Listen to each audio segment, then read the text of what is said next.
Good morning आप सभी को। अब ऐसे तो उदास उदास क्यों लग रहे हो मुझे? नहीं, ऐसे ऐसे लग रहा है कि एग्जाम आने वाले तो हमने स्ट्रेस ले लिया। देखो, आपको स्ट्रेस नहीं लेना है। मैथ का बोला ना सर ने आपको मंडे से मतलब। हाँ बिल्कुल, आप उनको याद दिला के जाना। ठीक है, मैं भी याद दिला दूंगी। कौन, दिलीप सर? नहीं नहीं, नहीं भूलेंगे। नहीं, मैं याद दिला दूंगी, नहीं भूलेंगे। ठीक है। तो ये कल हमने पढ़ा था। कल सिर्फ हमने शायद एक ही पैराग्राफ पढ़ा था। ठीक है। कल हमने इस पैराग्राफ में क्या देखा था कि गवर्नमेंट को पब्लिक फाइनेंस करने के लिए क्या क्या करना पड़ता है। तो वहां तक पहुंचने के पहले, उससे पहले तो हमने ये पता किया था कि किसी भी इकोनॉमी में कौन कौन सी 3 मेजर प्रॉब्लम्स होती है। तो कौन कौन सी होती है? वोट वोट से स्टार्ट करते हैं। What to produce, how to produce, for whom to produce. What to produce वाली प्रॉब्लम क्यों होती है? मतलब प्रॉब्लम अराइज होने का रीजन ये क्योंकि हाँ, वोट टू प्रोड्यूस का मतलब, हाँ कंज्यूमर, मतलब ये राइज इसलिए हुई है क्योंकि रिसोर्सेज हमारे पास पूरे नहीं है। ये क्वेश्चन ध्यान से सुनिए। वोट टू प्रोड्यूस वाला क्वेश्चन क्यों राइज हुआ? क्योंकि हमारे पास रिसोर्सेज अवेलेबल नहीं है, तो हम सारे गुड्स नहीं बना सकते। इसलिए गवर्नमेंट को डिसाइड करना होता है कंज्यूमर गुड्स बनाने हैं या हमें कैपिटल गुड्स बनाने। हाउ टू प्रोड्यूस किस पे डिपेंड करेगा? टाइप ऑफ इकोनॉमी कौन सी है। टाइप ऑफ इकोनॉमी कितनी होती है हमारी? 3 टाइप की होती है, कैपिटलिस्ट, सोशलिस्ट और मिक्स। डिपेंड करेगा कैपिटलिस्ट इकोनॉमी। अच्छा बताइए, हाउ टू प्रोड्यूस में 2 टेक्निक्स होती है, कैपिटल इंटेंसिव और लेबर इंटेंसिव। कैपिटलिस्ट इकोनॉमी में कौन सी टेक्निक का यूज होगा? तो कैपिटल वाली कौन सी होती है?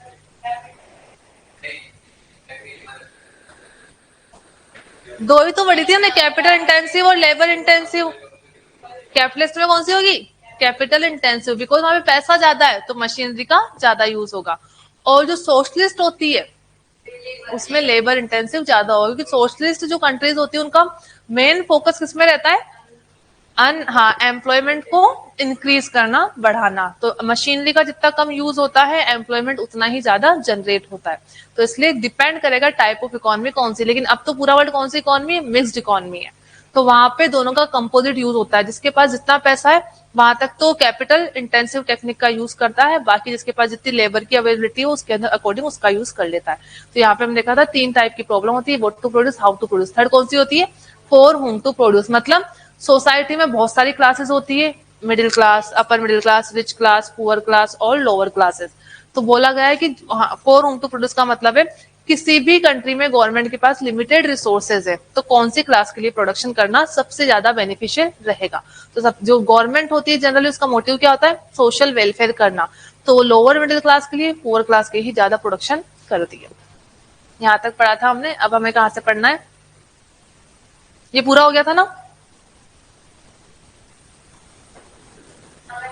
अच्छा, कल हमने 3 गोल पढ़े थे, 3 मैक्रो इकोनॉमिक गोल। कौन कौन से थे? ठीक है, पहला कौन सा था हमारा? Economic growth. सेकंड वाला कौन सा था हमारा? High employment rate. और थर्ड क्या था? Price stability. ये हो गया, यहां से पढ़ना है ना। The role of government in an economic system.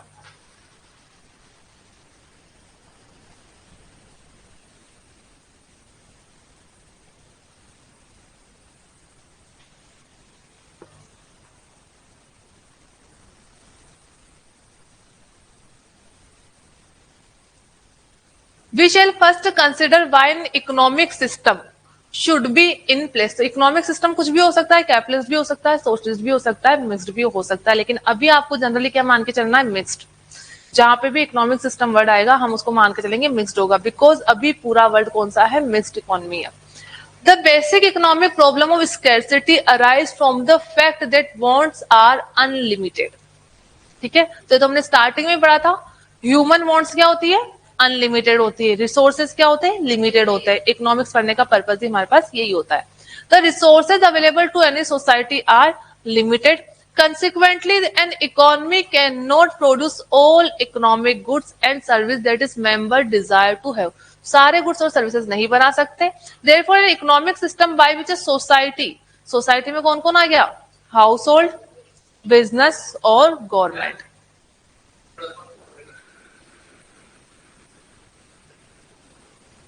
बाकी बच्चे बीमार हो जाएंगे। हाँ, है ना? ठंड लग रही है ना? गर्मी लग रही है क्या सबको? यस, मुझे ठीक लग रहा है अभी। आप लोगों को गर्मी लग रही है? पक्का? कंसेंट ले लो उनसे। हाँ आप यहाँ, हाँ यहाँ बैठ जाओ, क्योंकि दूसरी क्लास में बच्चे बीमार हो चुके हैं, अभी मौसम ही ऐसा है। Therefore economic system by which society, society में तीन लोग आ गए, हाउस होल्ड, बिजनेस और government, make decision about allocating resources. Allocation of resources कैसे करते हैं? जैसे मेरे पास लैंड है, मेरे पास मतलब समझ लीजिए मैं कंट्री की गवर्नमेंट हूँ, मेरे पास लैंड है। लैंड अपने आप में कैसा रिसोर्सेज है? क्या हुआ? लैंड अपने आप में कौन सा रिसोर्स है? लिमिटेड रिसोर्सेज है। लिमिटेड रिसोर्सेज, बट लैंड के बहुत सारे यूज अवेलेबल है। जैसे बिल्डिंग भी बन सकती है, खेती भी हो सकती है, हाईवे भी बन सकता है, स्कूल भी बन सकता है, ठीक है, बहुत सारी चीजें बन सकती है। लेकिन अगर मेरे पास लैंड उतनी होती तो मैं सब काम कर लेती, हाईवे भी बना लेती, हॉस्पिटल भी बना लेती, स्कूल भी बना सकती, बिल्डिंग भी बना लेती, बिजनेस पर्सन को भी देती। लेकिन अब मुझे क्या कर रहा है? मैं जब भी मुझे बोलूँ आप गवर्नमेंट समझना, ठीक है, अब गवर्नमेंट को क्या करना है? अलोकेशन ऑफ रिसोर्सेज करना है, बिकॉज रिसोर्सेज कैसे है? लिमिटेड है। तो यही बात हो रही है यहाँ पे। Decision about allocating resources to produce product and about distributing those products should exist to answer the basic questions such as what, how and whom। ठीक है, हमें तीनों प्रॉब्लम को सोल्व करना पड़ेगा, what to produce, how to produce और whom to produce। और तीनों प्रॉब्लम का जो मेन बेस है वो क्या है? allocation of resources to produce and how much resources should be set apart to ensure growth of productive capacity। दोनों चीजें करनी है। आपने कंसेप्ट सुना होगा सस्टेनेबल डेवलपमेंट, ठीक है, इसमें बोला गया है रिसोर्सेज वैसे ही लिमिटेड है, तो आज की जनरेशन की नीड्स को तो पूरा करना है, लेकिन ऐसा नहीं है जितने रिसोर्सेज हम आज ही यूज कर ले, हमारी आने वाली जनरेशन के लिए भी हमें रिसोर्सेज बचा के रखना है, फ्यूचर वाली जनरेशन के लिए। तो क्या बोला है? कुछ रिसोर्सेज हमें क्या करने पड़ेंगे? How much resource should be set apart, अलग रखने पड़ेंगे टू एंश्योर ग्रोथ।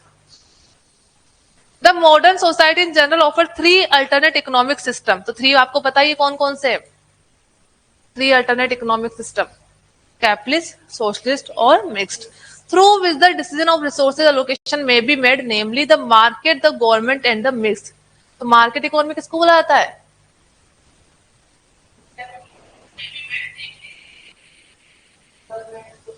देखिए तीन होती है ना, कैपिटलिस्ट, सोशलिस्ट और मिक्स्ड, तीनों के नाम दे रखे। मार्केट किसको बोला गया है? कैपिटलिस्ट को। गवर्नमेंट किसको बोला गया है? सोशलिस्ट को। एंड मिक्स को तो मिक्स बोला गया, ठीक है। तो मार्केट इकोनॉमी ही कैपिटलिस्ट इकोनॉमी होती है, और यहाँ पे गवर्नमेंट बोला गया मतलब वो सोशलिस्ट इकोनॉमी की बात हो रही है। सोशलिस्ट इकोनॉमी में पूरा कंट्रोल किसके पास रहता है? गवर्नमेंट के पास रहता है। कैपिटलिस्ट इकोनॉमी में पूरा कंट्रोल किसके पास रहता है? मार्केट के पास, मतलब प्राइवेट पर्सन के पास, और वो बिजनेस पर्सन जिनके पास पैसा अवेलेबल है। Government and the mixed system where both market and government simultaneously determine resource allocation. Correspondingly, we have 3 economic systems, namely capitalism, socialism, and mixed economy, each with different degree of state intervention in economic activities. जैसे state, यहाँ से भी question आ सकता है, कौन सी economy में state intervention सबसे ज्यादा होगा? बाकी बच्चे बताइए। Which type of economy have maximum state intervention? मतलब सोर्सेस में, और मिनिमम किस में होगा? कैपिटलिस्ट में। इजी सा है बिल्कुल सा, स्टेट मतलब गवर्नमेंट की बात हो रही। एडम, अच्छा एडम स्मिथ कौन सी इकोनॉमी को सपोर्ट करते थे? लाइक नहीं, कैपिटलिस्ट को। गुड। और वो कौन सी होती है?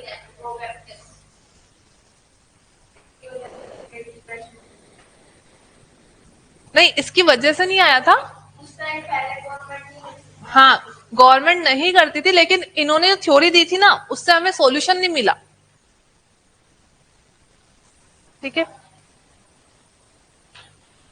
1776 से उसमें एडम स्मिथ ने, इसलिए एडम स्मिथ को फादर ऑफ इकोनॉमिक्स बोलते हैं। इन्होंने एक बुक लिखी थी, inquiry into the nature and causes of wealth of nation. आपको वेल्थ ऑफ नेशन से ध्यान रखना है। आपको ये बात ध्यान रखनी कि इन्होंने बोला क्या था। इन्होंने ये बोला था किसी भी कंट्री की जो इकोनॉमी होती है उसमें गवर्नमेंट को इंटरवेंशन नहीं करना होता है। और ये वाली डेफिनेशन कौन सी इकोनॉमी की होती है? कैपिटलिज्म इकोनॉमी की है, कैपिटलिस्ट इकोनॉमी की। यही जो डेफिनेशन होती है, गवर्नमेंट को इंटरवेंशन नहीं करना होता है। दैट मीन्स एडम स्मिथ किसके प्रमोटर थे? कैपिटलिस्ट इकोनॉमी के। उसके बाद जब 1930 का ग्रेट डिप्रेशन पीरियड आया और सब लोगों ने बोला कि हमने तो इंटरवेंशन किया ही नहीं था, तो फिर ग्रेट डिप्रेशन पीरियड अराइज क्यों हुआ? ग्रेट डिप्रेशन पीरियड में क्या हुआ था? मैंने क्वेश्चन भी दिया था आपको एक, ये इससे जस्ट पहले वाले एग्जाम में। What was the reason of Great Depression period?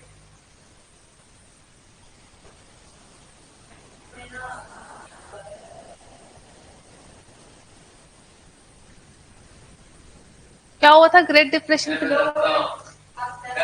हाँ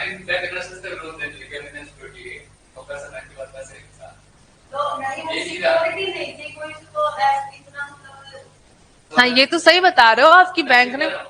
हाँ, सभी सही बता रहे हो, लेकिन सब आधा अधूरा बता रहे हो। ग्रेट डिप्रेशन पीरियड में ये हुआ था कि बैंकों से, जैसे अपन सब लोग समझे यूएसए में रहते, कहाँ था यूएसए ही उसका मेन बेस था, अपन सब यूएसए में रहते हैं। यूएसए में हमेशा कैपिटलिस्ट नेचर ज्यादा रहा है। कैपिटलिस्ट नेचर या मार्केट इकोनॉमी में क्या होता है, लोगों को शो ऑफ की आदत पड़ जाती है, उनको दिखाना होता है। इसलिए जनरली वहां पे जो भी लोग थे उनके पास घर थी, गाड़ी थी, सब चीजें थी, लेकिन किस पे थी, सारी लोन पे थी।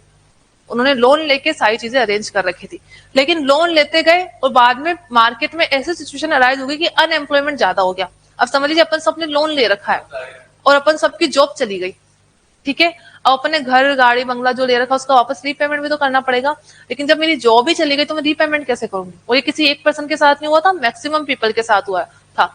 तो बाकी सारे लोग अपना लोन का रीपेमेंट कर ही नहीं पाए। जब लोन का रीपेमेंट नहीं कराए तो बैंक सारे क्या हो गए, इंसॉल्वेंट हो गए। जब बैंक इंसॉल्वेंट हो जाते हैं किसी भी कंट्री के, तो कौन सा पीरियड आता है, ग्रेट डिप्रेशन। ग्रेट डिप्रेशन का मतलब क्या हो गया, रेसेशन जो होता है ना, उससे भी जब सीवियर कंडीशन में जाते हैं तो वहां पे क्या बोलते हैं, उसको डिप्रेशन पीरियड बोलते हैं। मतलब वहां पे गुड्स एंड सर्विसेज की अब डिमांड ही नहीं हो रही। क्यों नहीं हो रही डिमांड? क्योंकि लोगों के पास पैसा ही नहीं है।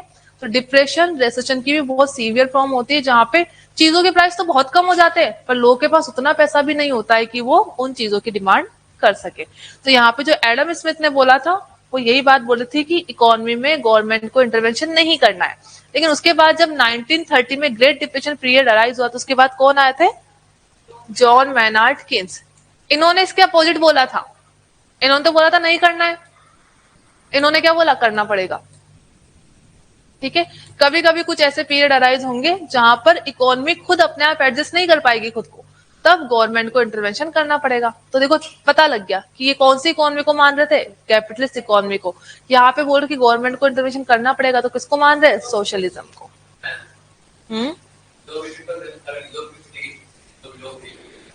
प्रोडक्शन एक्टिविटीज, जब मार्केट में प्रोडक्शन एक्टिविटीज नहीं हो रही होती है तो वहां आपने सुना हो ना कि अभी कोविड-19 में क्या हुआ था, वो सारे लोगों की जॉब गई थी।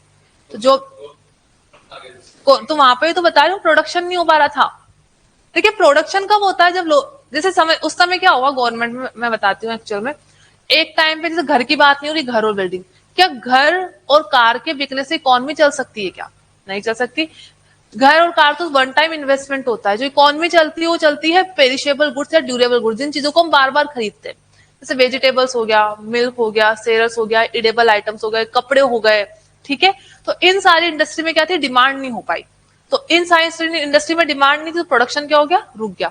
अब जब प्रोडक्शन रुक गया तो जो जिन लोगों को मैंने हायर कर रखा है मैं उनको क्यों रखूंगी अपनी कंपनी में, मैंने उनको निकाल दिया। अब जब मैंने उनको निकाल दिया तो उन लोगों ने जो लोन दे रखा था उसका भी पेमेंट नहीं कर पाए। ये बहुत छोटा सा एक मैं आपको लाइन बता रही हूँ, लेकिन इतनी छोटी बात नहीं होती है। किसी कंट्री में इकोनॉमी बहुत डिप्रेशन में चली गई तो उस टाइम के जो आपके ग्लोबल लेवल के फैक्ट होते हैं वो भी काम करते हैं कि आपके पड़ोसी देश में क्या हो रहा है। ठीक है, जैसे यूक्रेन और रशिया का युद्ध, वॉर चल रही है, युद्ध हो रहा है, तो उसका इम्पैक्ट सिर्फ उस पर नहीं पड़ा है, उसके आस अभी भी चल रहा है। अब लेकिन हम लोगों को क्या है, हम बहुत दूर है। हाँ, हम लोग बहुत दूर है तो हमको पता नहीं चलता। और इंसान शुरू शुरू में बहुत इंटरेस्ट लेता है क्योंकि उसको लगता है आज के जमाने में वॉर होती है क्या। तो आप लोगों ने सुना वॉर कैसे हो गया, युद्ध कैसे हो गया, तो होता ही नहीं है आजकल।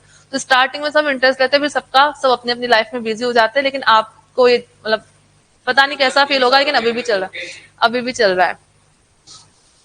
यही तो बात है। चलो ठीक है, क्यों लड़ रहे हैं, लड़ इसलिए रहे हैं, देखो मैं आपको सब बता देती लेकिन अब नहीं, वो तो मुझे ही पता है। पर देखिए पहले क्या था, चलो मैं एक वीडियो बताऊंगी क्योंकि हाँ, पहले क्या था, अभी जो रशिया है वो ऐसा है, ठीक है। इससे अभी भी आपने देखा होगा वर्ल्ड मैप, तो रशिया बहुत बड़ा है, ठीक है। ऊपर वाला पूरा एरिया रशिया के पास है। मतलब इंडिया का देखोगे ना, इंडिया का मैप देख के रशिया का देखोगे तो रशिया के पास जो लैंड है इंडिया के कंपेयर में 6 to 7 टाइम या 8 टाइम ज्यादा है, ठीक है। मतलब इंडिया से 6, 7, 8 गुना रशिया बड़ा है। उससे पहले इससे भी बड़ा था, इतना बड़ा, और इसको बोलते थे यूएसएसआर। ठीक है, रशिया का नाम था। सोवियत संघ आपने कभी पढ़ा हो तो यूएसएसआर बोलते थे रशिया। उस सोवियत संघ में रशिया तो था ही, आसपास की बहुत सारी कंट्री पार्ट थी। बाद में यूएसएसआर में भी बहुत सारे डिस्प्यूट हुए, तो फिर सारी कंट्री डिवाइड हो गई। जैसे इंडिया पाकिस्तान बांग्लादेश हुए थे ना, वैसे यूएसएसआर पहले। हाँ, हाँ तो पहले मतलब भूटान नेपाल को एक बार छोड़ देते। तो यूएसएसआर पहले बहुत बड़ी, मतलब एक पूरा ग्रुप ऑफ कंट्री हुआ करता था, तब इनके बहुत बढ़िया रिलेशन थे। अब बाद में जब अलग हो गया तो यूक्रेन भी अलग चला गया। ठीक है, और बहुत सारी कंट्रीज अलग हो गई, लेकिन यूक्रेन की ही बात क्यों करते हैं। यूएसएस, जैसे यूक्रेन यहाँ पे है और रशिया इधर है। ठीक है, एग्जैक्ट मैं अपनी बता पा रही हूँ। रशिया क्या है, पूरा लैंड लॉक है। लैंड लॉक का मतलब क्या होता है, इसके पास कोई समुद्री रास्ता नहीं है। और आपको पता होना चाहिए, जो सबसे ज्यादा ट्रेड करने का इजी तरीका है, जो सबसे, वो समुद्र वाला है।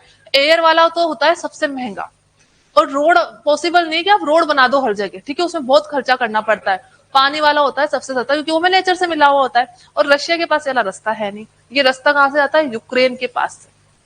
उसमें गल्फ का नाम भूल गई, वो उसी की वजह,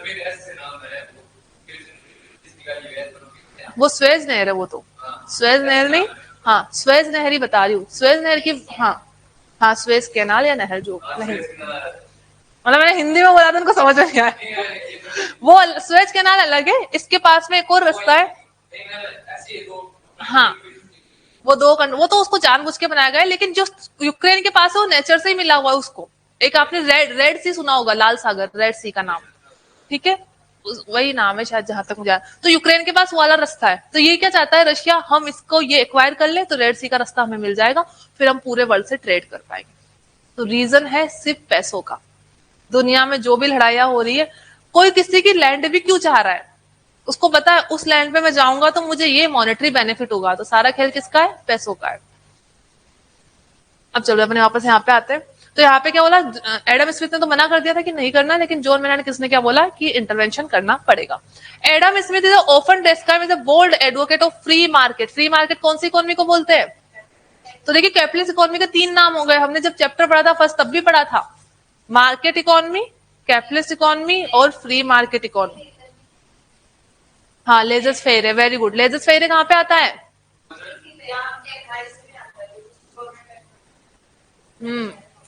लेजस फेयर। इसका मतलब क्या होता है, इकोनॉमी, हाँ फ्री मार्केट इकोनॉमी।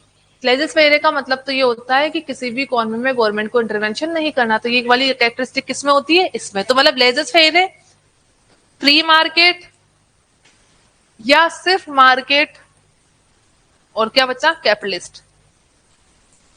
ये चारों एक ही इकोनॉमी के नाम है। सोशलिस्ट इकोनॉमी का भी हमने एक और नाम पढ़ा था, मुझे याद नहीं आ रहा, लेकिन जब आप पढ़ोगे तो आपको याद आ जाएगा कि सोशलिस्ट इकोनॉमी को क्या बोलते हैं। Government economy. ठीक है, गवर्नमेंट इकोनॉमी बोले या सोशलिस्ट इकोनॉमी बोले, एक ही बात है।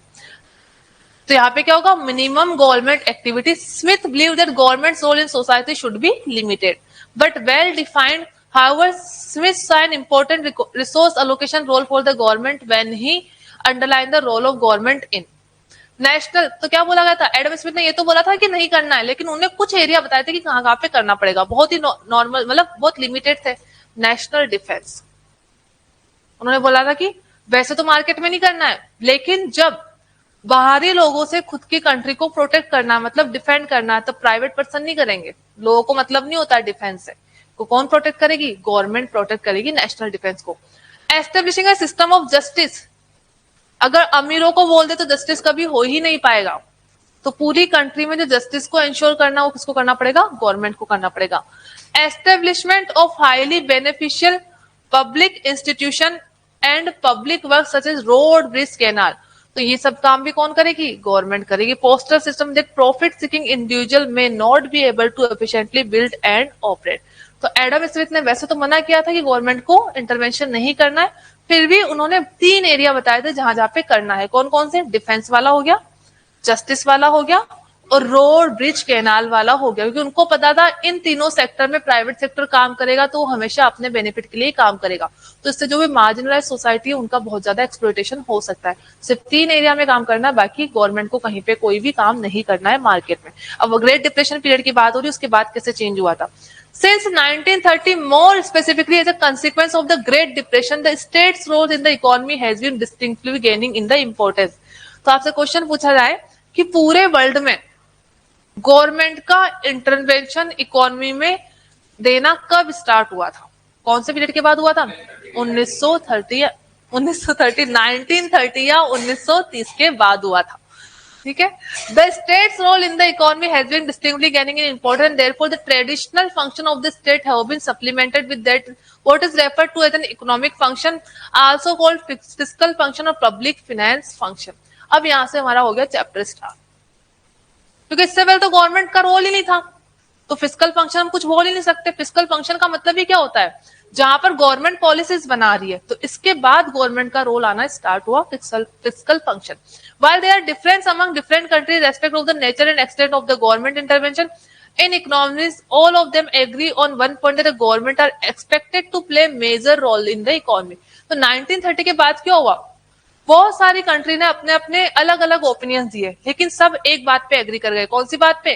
कि किसी भी कंट्री की इकोनॉमी में गवर्नमेंट का मेजर रोल होना चाहिए, ना कि माइनर रोल. क्योंकि एडम स्मिथ ने माइनर बताया था सिर्फ 3 सेक्टर में. कौन कौन सा? डिफेंस, दूसरा क्या था? ब्रिज कैनाल और जस्टिस वाला, इन तीनों में करना. लेकिन इसके बाद लोगों ने क्या बोला? नहीं, मार्केट में भी गवर्नमेंट को आना चाहिए, क्योंकि मार्केट अपने आप एडजस्ट नहीं कर पा रहा है. Richard This comes out of the belief that a government intervention will always be influence the performance of the economy in a positive way. तो सारी किसने बताया था? जॉन मेनार्ड किन्स ने बताया था. उनका नाम अभी तक आया नहीं, लेकिन आपको ध्यान रखना है.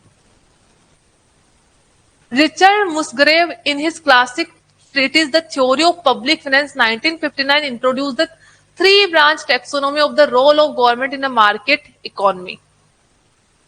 Musgrave believed that for conceptual purpose the function of the government are to be separated into 3 names. किस में?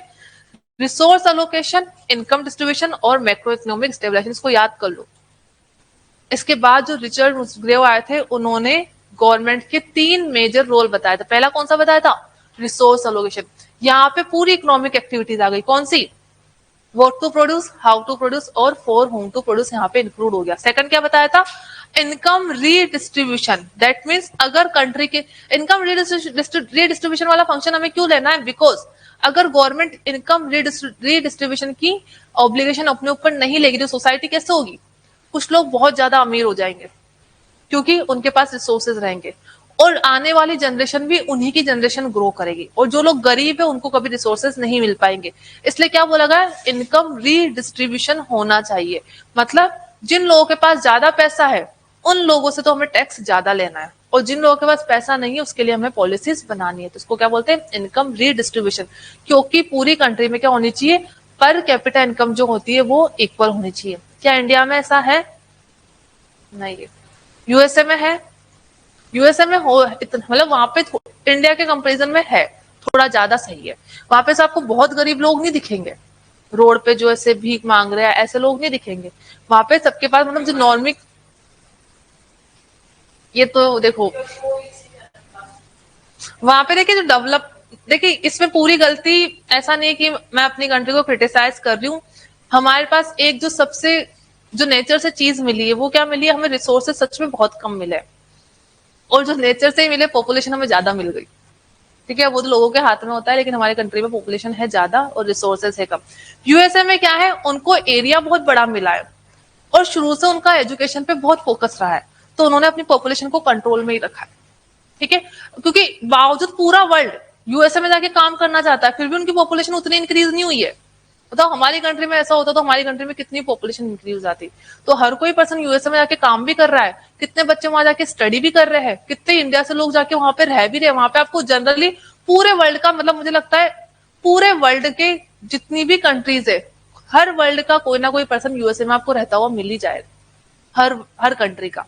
अगर इंडिया में ऐसा हो जाए तो बताओ हमारी पॉपुलेशन कितनी हो जाएगी. तो यूएसए ने जो एजुकेशन है वही किसी कंट्री को बचा सकती है. तो वहां पे शुरू से ही रहा है एजुकेशन सिस्टम. ठीक है, वहां पे ऐसा नहीं रहा है कास्ट वाला, या आपने पढ़ी होगी हमारी हिस्ट्री कैसे चली है, इंडियन हिस्ट्री.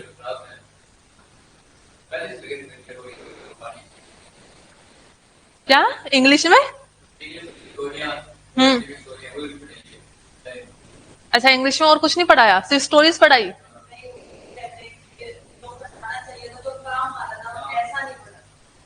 अच्छा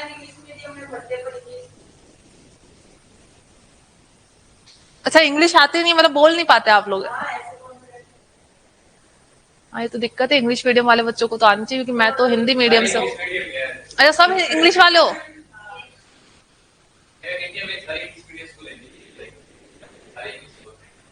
ऐसा कुछ नहीं है, मैं तो हिंदी मीडियम से पढ़ी हुई हूँ। मतलब हम तो तीनों भाई बहन हिंदी मीडियम से ही पढ़े हुए हैं। यहाँ पे जितनी भी फैकल्टीज है सब हिंदी मीडियम से पढ़ के आई है। हाँ। हाँ, करंट जनरेशन ऐसी कि सब इंग्लिश में ही पढ़ाते हैं। फिर भी आप देख लो ना, आप कितनी इंग्लिश बोलते हो। मतलब मुझे थोड़ी ज्यादा ही आती होगी आपसे।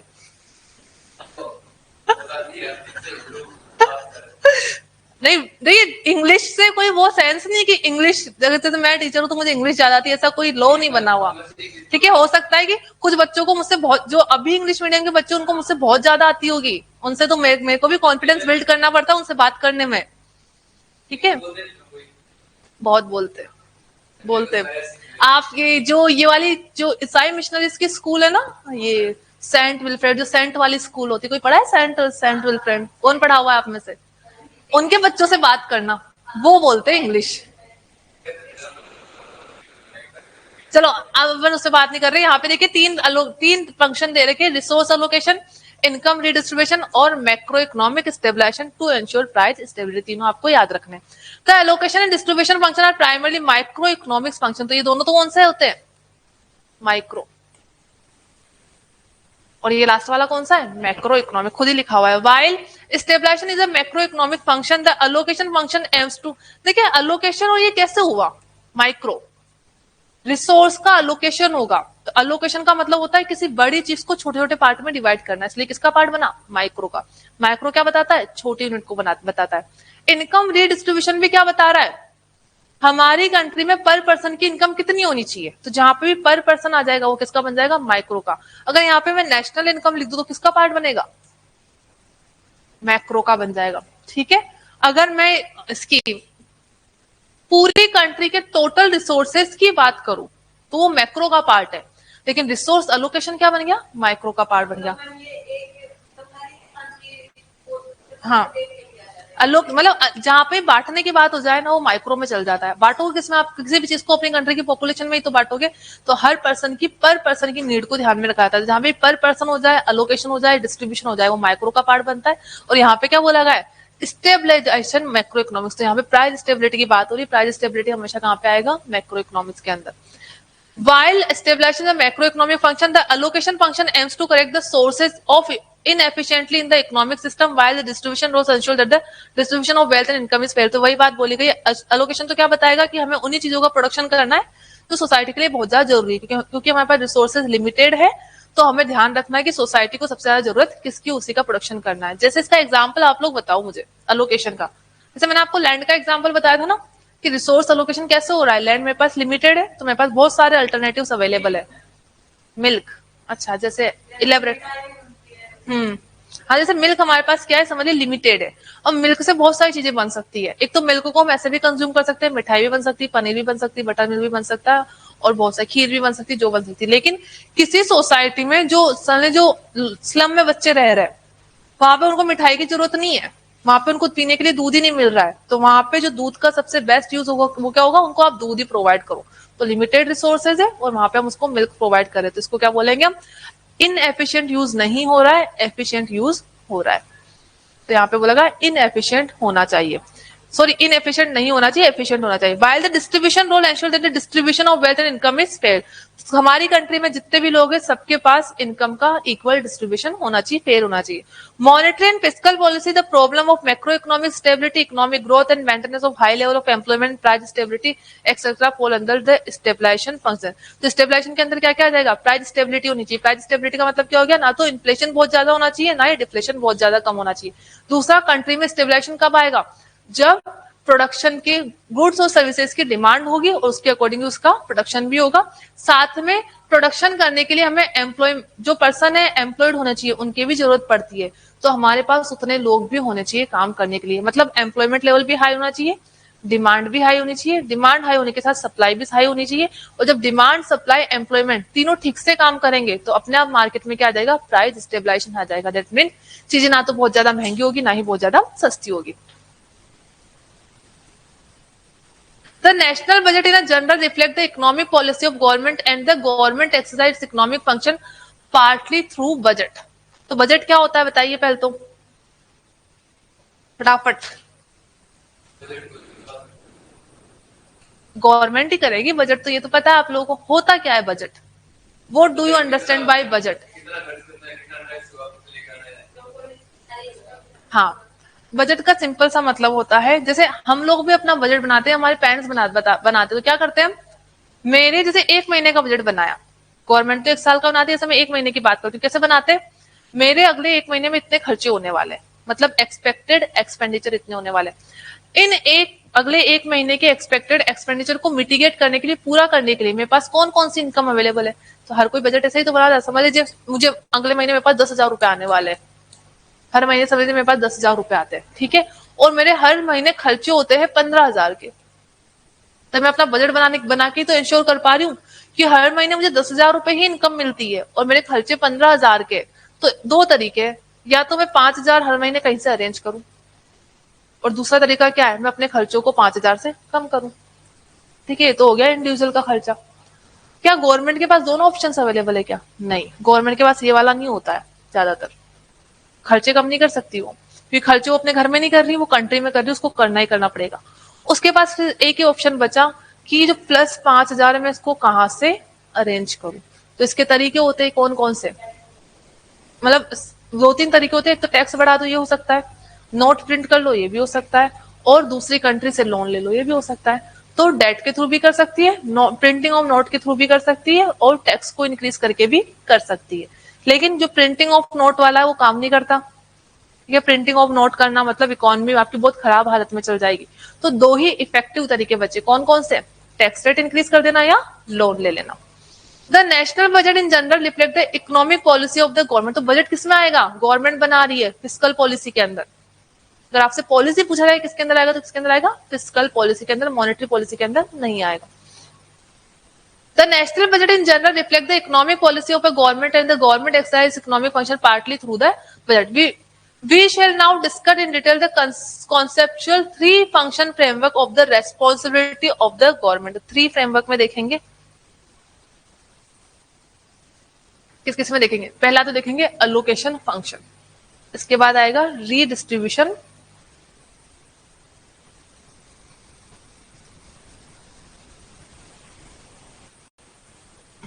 सेकंड आएगा रीडिस्ट्रीब्यूशन। पहला क्या था? अलोकेशन कैसे होगा, ऊपर भी तो हमने 3 ही पढ़े थे, कौन कौन से? अलोकेशन, रीडिस्ट्रीब्यूशन, और थर्ड क्या था? Market stabilization. वापस इन्हीं को हमें डिटेल में पढ़ना है। और थर्ड पढ़ेंगे स्टेबलाइजेशन फंक्शन। किसने दिए थे तीनों? नाम आया था ना ऊपर, रिचर्ड मोरुक से बने है ना, उन्होंने बताए थे। उन्हीं की थ्योरी के बेसिस पे पूरी गवर्नमेंट के फंक्शन को 3 पार्ट में डिवाइड कर दिया। पहला क्या पढ़ेंगे? Allocation function, second redistribution function, third पढ़ेंगे market stabilisation function. Allocation function में मेनली क्या पढ़ेंगे? हमारी कंट्री के पास जो भी रिसोर्सेज है उसको अलोकेट कैसे करना है। रीडिस्ट्रीब्यूशन फंक्शन में हम क्या पढ़ेंगे? हमारी कंट्री में जितनी भी टोटल इनकम होती है, हमें कैसे उसको अलग अलग पर्सन में डिस्ट्रीब्यूट करनी है। और स्टेबलाइजेशन फंक्शन में क्या पढ़ेंगे? किसी भी कंट्री में प्राइस स्टेबिलिटी को कैसे इंश्योर किया जाता है। तो पहला वाला पढ़ते हैं अलोकेशन फंक्शन।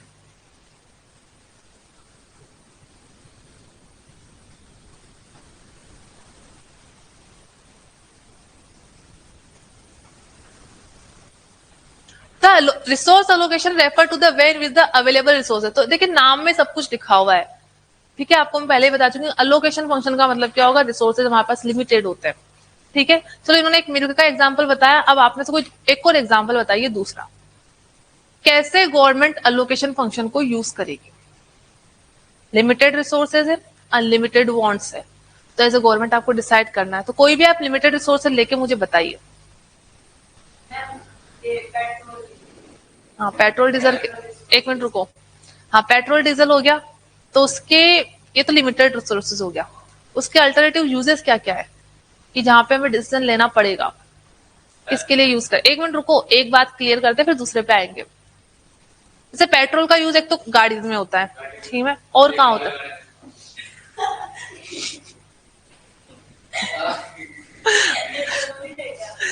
आग लगाना कोई पर्पस नहीं है। दूसरा बताइए जो इकोनॉमी में काम ही आता है, कि इकोनॉमी को ग्रोथ करने में काम आता है, लेकिन हम वहां पे यूज नहीं करेंगे।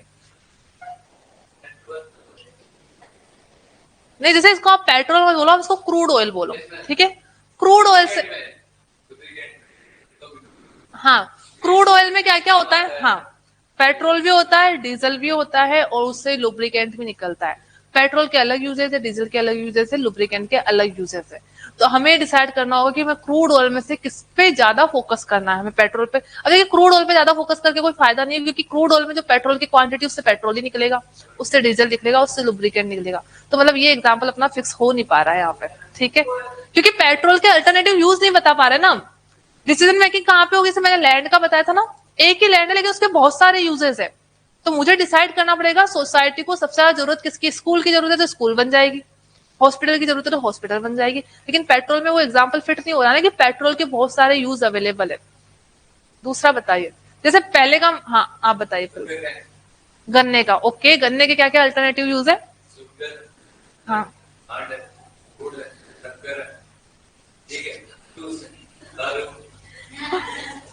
हाँ, हाँ, चलो ठीक है, शुगर केन के मल्टीपल यूज अवेलेबल है। हाँ, मतलब सभी बोल दो, तो जिसका जिसकी जो क्वांटिटी की जरूरत होगी वो बन जाएगा। कोई एक अच्छा ऑथेंटिक एग्जांपल नहीं दे पा रहे आप। ओके, माइंस में कैसे? जैसे कोल का बता सकते हो, कोल कैसे? हाँ, दूसरा कोल के क्या क्या यूज है बताओ। एक तो बिजली बन सकती है, दूसरा जैसे है ना, सीमेंट बनाने के भी कभी कभी काम आता है। जो ऐश होती है ना कोल की, उससे सीमेंट भी बन सकती है। और आपको पता होगा आजकल तो ऐश की ईंटें भी बनती है, राख की ईंट भी बनती है, उसमें कुछ मिला के। अब देखिए, हमें डिसाइड करना है कि कोल हमारे पास लिमिटेड है, कोल मतलब कोयला। तो हमारी कंट्री को कोल की सबसे ज्यादा नीड किस एरिया में? अगर इलेक्ट्रिसिटी बनाने में तो उसी में यूज करेंगे, अगर किसी अदर पर्पज में करना होगा तो वहां पे यूज करेंगे। क्या यही अल्टरनेटिव रिसोर्स, मतलब यही रिसोर्सेज है क्या लिमिटेड, और नहीं अपने पास? हाँ, अल्टरनेटिव रिसोर्सेज में क्या क्या हो सकता है? अल्टरनेटिव या जो लिमिटेड रिसोर्सेज है उसमें सारे कोट नहीं, कॉटन मत लीजिए। जैसे यहाँ पे हम लेंगे जो भी नेचुरल रिसोर्सेज है, जिंक हो गया, आयरन हो गया। सिर्फ आयरन, लोहा भी हमें क्या मिलता है, नेचर से मिलता है। अब लोहे के तो बहुत सारे यूज है, जैसे हाँ, ऑटोमोबाइल इंडस्ट्री में भी लोहा काम आता है, और कहाँ पे जो मशीनरी बनाने में होता है वहां पे भी काम आता है। अब आयरन किसी भी कंट्री में लिमिटेड है, तो उसे डिसाइड करना पड़ेगा कि हमारी कंट्री में हमें कैपिटल गुड्स मतलब मशीनरी बनाने के यूज करना है या कार बनाने के लिए यूज करना है। कार बनाने के लिए सारा आयरन यूज करोगे तो मशीनरी बनाने के लिए नहीं बचेगा। तो हमें या तो ऑप्टिमम बैलेंस डिसाइड करना पड़ेगा, या जिस हमारी कंट्री को सबसे ज्यादा जिस सेक्टर में जरूरत है वहां पे उसका यूज करना पड़ेगा। कुछ बोलना? हाँ,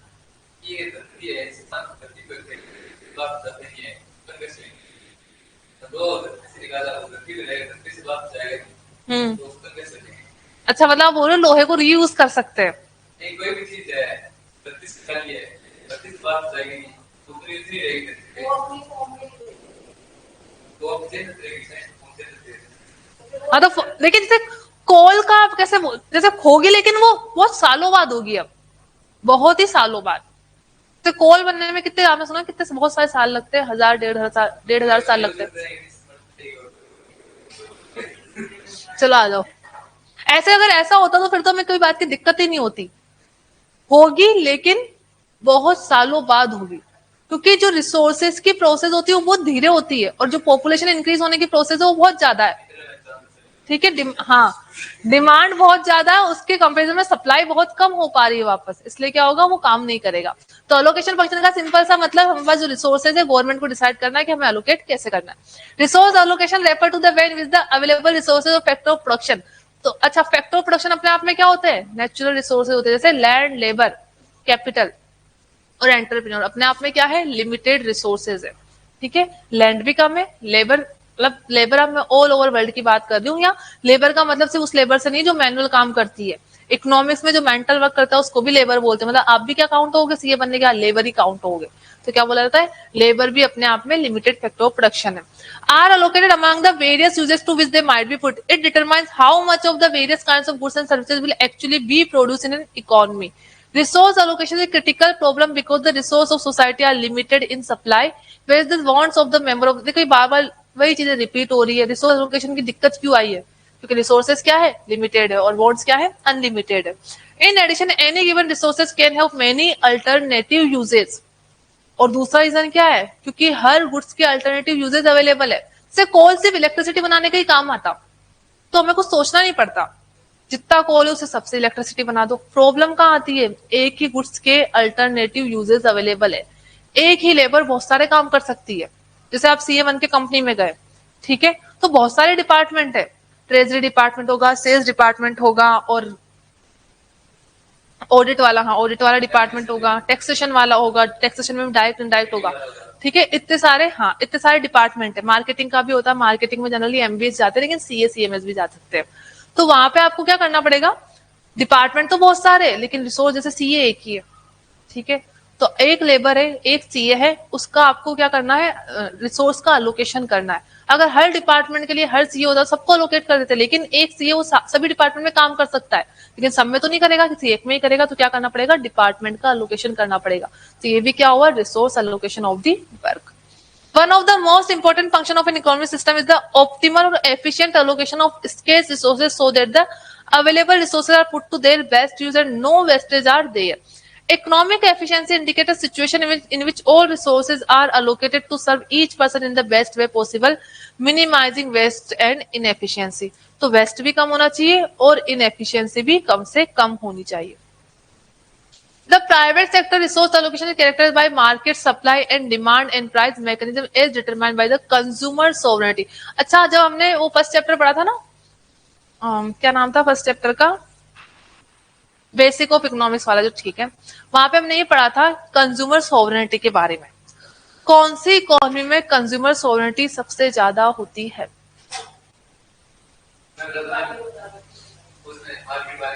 वेरी गुड दयानंद. वैसे जितने मैं सवाल पूछती हूँ सबका जवाब देते हैं. कंज्यूमर सॉवरेनिटी का मतलब, हाँ मैंने, हाँ दयानंद का मैंने देखा है कि ये बहुत जल्दी चीजों को पकड़ लेते हैं. जो क्लास में सुनते हैं उनको याद रहता है. क्या? अच्छा, जब 11th-12th में पढ़ा था तब क्या याद है? तो इनको तो याद नहीं है बाकी बच्चों को. अच्छा, इन्होंने तो पढ़ी ही नहीं थी. कंज्यूमर सॉवरेनिटी का मतलब होता है सबसे ज्यादा कंज्यूमर को फ्रीडम कौन से मार्केट में मिलती है? कैपिटलिस्ट इकोनॉमी या मार्केट इकोनॉमी? किसमें? Waste of the wasteful.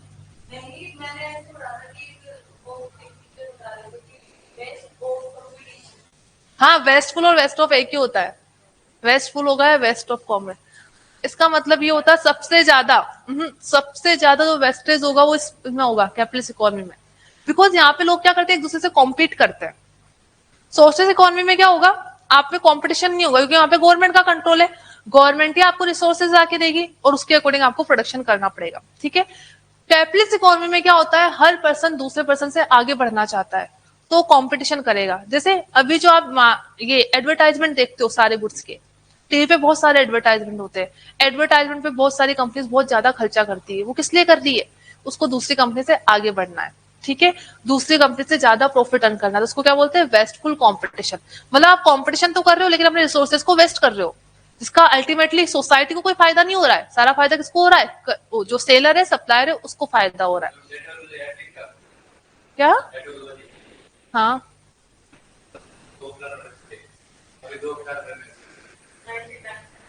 क्या बोला इन्होंने कुछ? अच्छा, कीटाणु. हाँ हाँ, अच्छा मतलब अभी, ठीक है. तो यहाँ पे वेस्टफुल कंपटीशन का मतलब क्या है? हम कंपटीशन कर रहे हैं जिसके अंदर रिसोर्सेज हमारे बहुत ज्यादा वेस्ट हो रहे हैं, उससे सोसाइटी को कोई फायदा नहीं हो रहा है. तो सबसे ज्यादा वेस्टफुल कंपटीशन कौन से मार्केट में होगा? कैपिटलिस्ट इकोनॉमी या मार्केट इकोनॉमी में. कंज्यूमर सोवरेन भी सबसे ज्यादा कहाँ पे होता है? मतलब सबसे ज्यादा फ्री कंज्यूमर कहाँ पे होता है? मार्केट इकोनॉमी में. क्यों होता है? बिकॉज हमने पढ़ा था मार्केट इकोनॉमी में उन्हीं गुड्स की सप्लाई होती है जिनकी डिमांड होती है. ठीक है, जिसकी डिमांड होगी उसकी सप्लाई हो जाएगी. तो मार्केट कंज्यूमर सोवरेन यहाँ पे होता है. And producer profit motive. The state allocation on the other hand is accomplished through the revenue and expenditure activities of government busting in the real world resource allocation determined by both the market and government. तो real world में कौन सी economy हो गई है जहाँ पे market भी है गवर्नमेंट भी है? अब बोला करो ना, सब एक दो बच्चे ही जवाब देते हैं, या आपको ऐसे क्वेश्चन समझ नहीं आता मैं अचानक पूछती हूँ तो यही रीजन होता है ना, बाद में समझ में आ जाता है ना।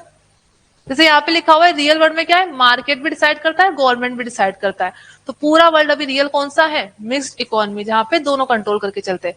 अब market economy subject to serious malfunctioning in several basic respect, तो यहाँ पे इसका जो मतलब होगा वो भी वही होगा, वेस्टफुल कॉम्पिटिशन जो आप बात कर रहे थे। मार्केट इकोनॉमी में क्या होता है, malfunctioning several basic respect, मतलब सबसे ज्यादा जो चीजों को खराब करने की कोशिश की जाती है, गलत तरीकों से, अनएथिकल तरीकों से या अनफेयर प्रैक्टिस से प्रॉफिट अर्न करने की कोशिश की जाती है, कौन से मार्केट में होती है, कौन सी इकोनॉमी में होती है, मार्केट इकोनॉमी में होती है। While private goods will be sufficiently provided by the market, public goods and merit goods will not be product in sufficient quantity by the market.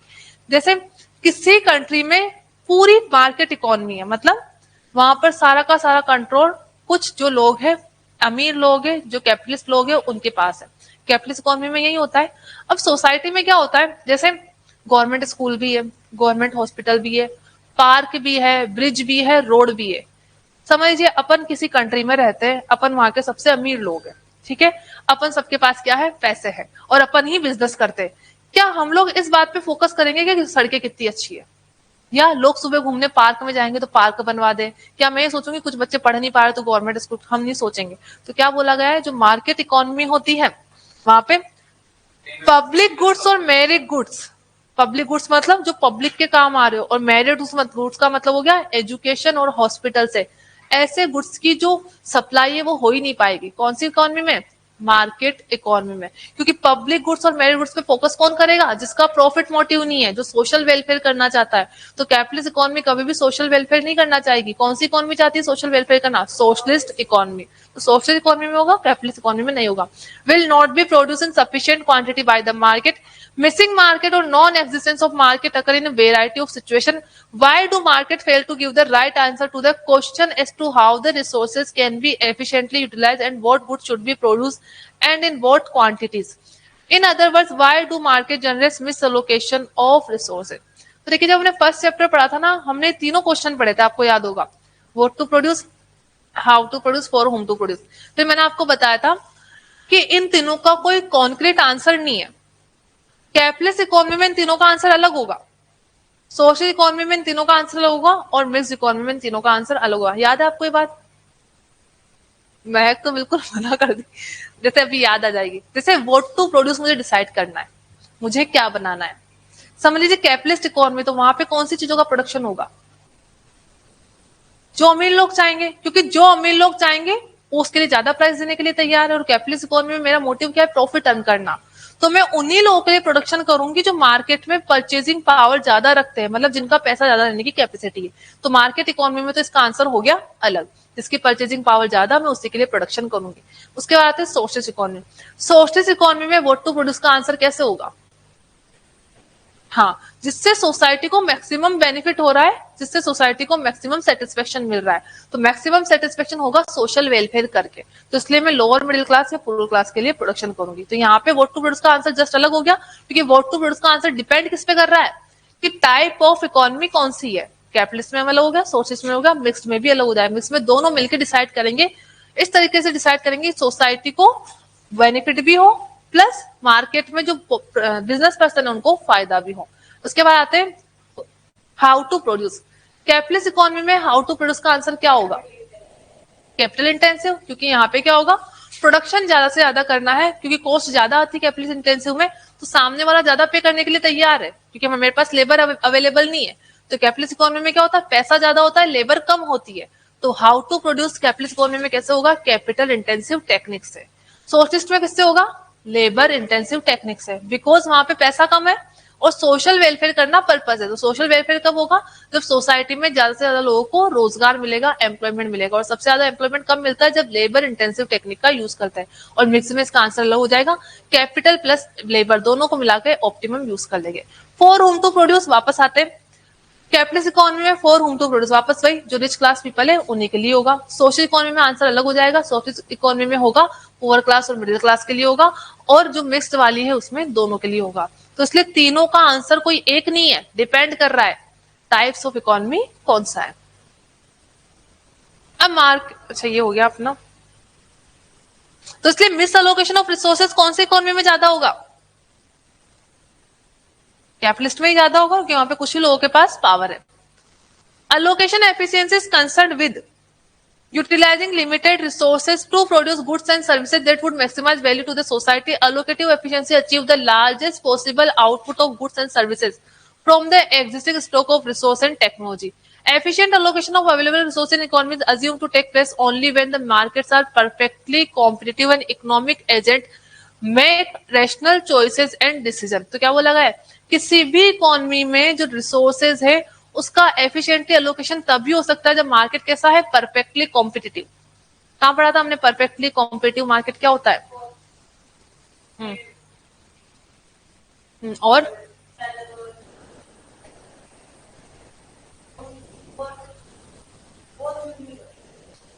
हाँ, परफेक्टली कॉम्पिटिटिव मार्केट में हमने दो टाइप के market पढ़े थे, परफेक्ट कॉम्पिटिशन और imperfect competition. Imperfect competition में भी हमने फर्दर मार्केट पढ़े थे, कौन कौन से? लाइन से बताओ। मोनोपोलिस्टिक कंपटीशन आता है, उसमें बहुत सारे सेलर होते हैं। फिर आता है ओलिगोपोलिस में कुछ सेलर होते हैं। फिर इसके बाद आता है ड्यूओपोलिस में 2 सेलर होते हैं। क्यों होता है? मोनोपोली में एक होता है, मोनोपोली तो बायर भी एक होता है, सेलर भी एक होता है। ठीक है, वो तो अलग, वो तो बहुत छोटा सा टॉपिक है, उससे क्वेश्चन आता है। लेकिन मार्केट में अब हम उसको 4 में डिवाइड करते हैं। एक तो परफेक्ट होता है, बाकी सारे इम्परफेक्ट होते हैं। इम्परफेक्ट में 4 होते हैं। अब तो थे ना फॉर्म्स ऑफ मार्केट में, नहीं थे? अच्छा, तो आप जैसे आपकी क्लासेस कितने बजे तक होती है?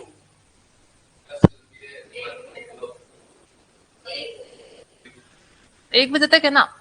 तो जिसका चैप्टर बाकी वो 1 से 2 रुकना फिर, ठीक है? क्योंकि मैं आपको जिनको बाकी है ना, तो मैं 1 से 2 रिवीजन करवा दूंगी उसका। ठीक है, हम वापस जो चैप्टर बचे उसका रिवीजन करना है। फॉर्म्स ऑफ मार्केट का करना, और किसका बाकी है?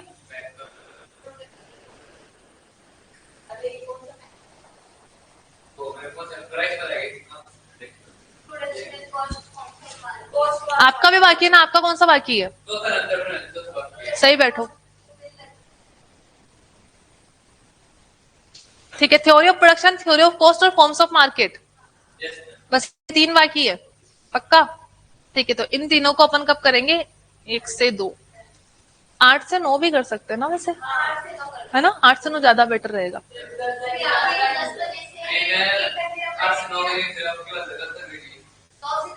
तो क्या दिक्कत है इसमें? आप लगातार नहीं पढ़ सकते मुझसे? हाँ वही ना, 9 से 10 तो चलो ठीक है, मैं आज देखती हूँ कैसे करना है ना। 8 से 9 तो नहीं हो पाएगा, क्योंकि ब्रेक आ जाएगा फिर 1 घंटे का। 9 से 10 मेरी क्लास होती है ना। अच्छा, फिर वो ऐसे थोड़ी ना पूरा शेड्यूल बिगड़ जाएगा। ठीक है, तो आज अपन इतना ही रखते हैं, कल बाकी का पढ़ेंगे और रिवीजन भी करेंगे जिनका बाकी है। अब देखिए, मैं इस चैप्टर को थोड़ा स्पीड में पढ़ाऊंगी क्योंकि इतनी सारी थ्योरी बची है कि हो नहीं पाएगा। तो या तो मैं इसमें से जो मेन पॉइंट है वो बना दूंगी, लेकिन थ्योरी चैप्टर में ये दिक्कत होती है कि हर लाइन मैन है, किसी से भी क्वेश्चन बन सकता है। तो आपको सिर्फ क्लास में सुनना होगा जितना बोल रही हूँ, इसमें से आपको नोट कुछ नहीं करना है। ठीक है, आपने अगर क्लास में ध्यान से सुन लिया तो आपके इस चैप्टर के सारे क्वेश्चन सही होंगे।